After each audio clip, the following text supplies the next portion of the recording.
Hey everyone, Cary here with Ask Kolat, presented by RUDIS. The question I had was, how do you maintain balance and focus in a match?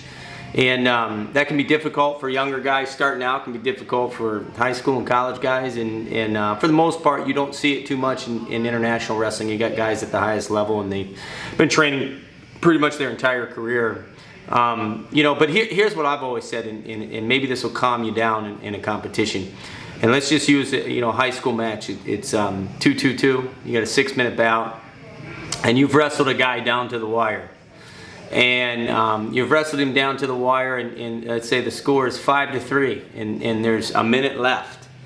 So at that point, you've done 5 minutes of consistent, focused, not too excited, overreacting wrestling. You've kept yourself in the match. You've maintained position. You've gotten control. You've got the lead, and now you got a minute left. And you know at that point, if you use the analogy of football, the hurry up offense is going to start coming from your opponent. And at that point, what you have to tell yourself, you should never get mentally more excited. What you should try to do is slow everything down. And you want to slow things down, one, physically. Technically in the match, maybe I get wrist control. I get a tie-up position that allows me to be safe and controlled. And I'm also in the driver's seat, because now you don't have one way to score. You have two ways to score. You have an offensive attack or a counter-offensive attack, because he's got to come at you. So that should calm you down. He's only can do one thing, and that's come at you. And you've been focused, so slow it down mentally. Keep that guy in front of you. Don't allow him to get angles. And he's going to start taking repetitive shots. So now what's important is, when I say mentally slow things down, is you don't want to overreact, and every time he fakes, you go to your belly, and then you pop up one time and he gets to your leg, or he fakes and you go to your belly and he runs around on you.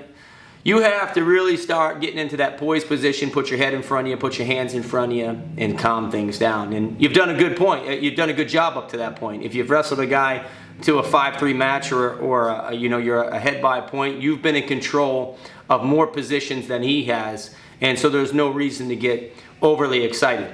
And the other way to handle that is drills and practice. The old a minute left in the match and I'm up by 1, or a minute left in the match and I'm down by 1. You have to do that training. But doing that training and practice doesn't mean anything. And when people talk about visualization, I always visualized in competition, and I'm sure that the guys who have wrestled at the highest level, they honestly have a good picture. They see an opponent in front of themselves. If it's a international, if it's a Russian or an Iranian, they can visually see that guy. If it's the college guy, they can see who's number 3 and number 2 and number 1. They can visualize that in the practice room. And if you're not doing that, it's hard to get that mental focus and be able to slow things down. So hopefully that helps you.